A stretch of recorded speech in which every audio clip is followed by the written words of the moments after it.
Right now, it's really gotten out of hand with the convergence of every resume looks the same. Everybody's applying en masse, and it's become, very difficult to handle. You're trying to, make a critical decision that's very subjective, and that the lack of objective data, made available on a regular basis as you're trying to screen through everybody. How do Right. you, slice through that and get to, the core competency? Hey, maybe they were a strong individual contributor. It doesn't mean they're going to be a good manager. Or, they went to this college. Doesn't mean they're going to come on and ramp up in 2 minutes. I think everybody loves AI, but I think the market is becoming so hypersaturated with tools. It's easy to, blindly follow AI. So I think there's a fine line of you need to have the human element.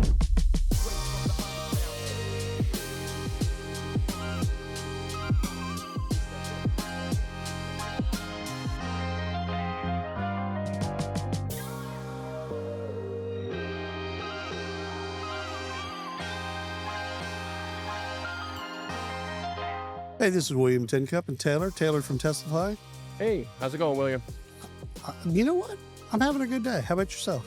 Hey, I'm doing great. I think I still got a few brain cells to rub together. Don't worry. Yeah. They'll all be gone by about 8 o'clock tonight. Yeah, that's where we're headed. That's too funny. So tell me a little bit about yourself. Introduce yourself to the audience. Hey, yeah, so I'm Taylor Genderon. I'm currently with Testify. I just recently joined as the head of enterprise sales. I've been working in the assessment space, skills assessment, talent assessments my whole career, the past 10 years. So excited to be here, expose the U.S. market to Testify, and have a lot of great conversations. So the name is almost self-evident as to what you do, but however, we should probably tell the audience, what does Testify do? Sure. So, you know how right now it's really gotten out of hand with the convergence of every resume looks the same. Everybody's applying en masse, and it's become, very difficult to handle. We cut into that to kind of pull the signal out of the top of your file. So Oh, we that's can look nice. at skill, we can look at job fit, cognitive ability. And, it's all been built with AI, and it was, built in the last few years. So it's done intentionally rather than having to pull in, a third party tool or try to do it in a non-native way. So it's just a lot more seamless than what you see on the rest of the I market. love it. I love it. What do you feel like the largest challenge or the biggest challenge for recruiting is?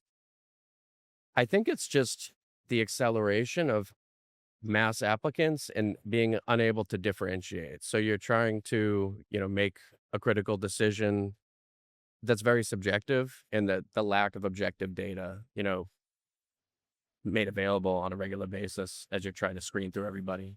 I love that. I love that. So let me ask you a question about talent. Sure. What are we getting right or wrong about talent today? Because you have, the firm, y'all have tons of people. What are we getting right? What do you feel like we're getting wrong with talent today?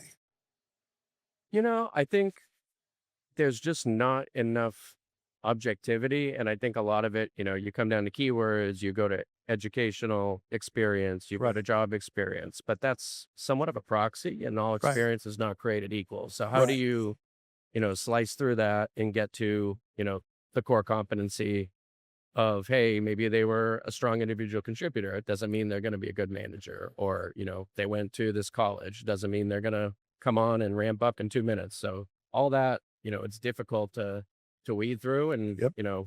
it's been a manual process for I most love of, it. So your current thoughts on AI adoption? You deal with, because you're on the Mhm. front end, you deal with a lot of prospects, customers. What are they adopting? How are they adopting? And, what's your sense of their love or hate for AI adoption? Yeah, I think everybody loves AI, but I think the market is becoming so hypersaturated with tools. It's easy to, blindly follow AI. So I think there's a fine line of you need to have the human element. You need to, still look at things, and you need to be able to call it out if there's any kind of issue. So I think it's healthy, as a sales leader, I think it's healthy to use AI to, supplement where you would do things manually in the past. But it's also not a silver bullet either. So I'd apply that, in the same sense to talent. So if you're using it as a screening tool, it's going to cut a lot of the manual effort out of it. But again, it's going to make your life easier. It's going to fast track a lot of the insights that you would have had to go look for in the heck. Right. So that's where I see it, So working well. when you run low, when your battery runs low, your innovation battery or whatever, and it runs low.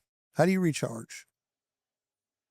Gotta get off the screens, man. You gotta get out in nature, touch some grass, talk to some different folks from different backgrounds. I don't think anybody has all the answers, but if you're banging your head against the wall 24/7, you're gonna get stuck. It's kind of a diminished return. You can sit there. Yeah. You can sit there in front of the screen.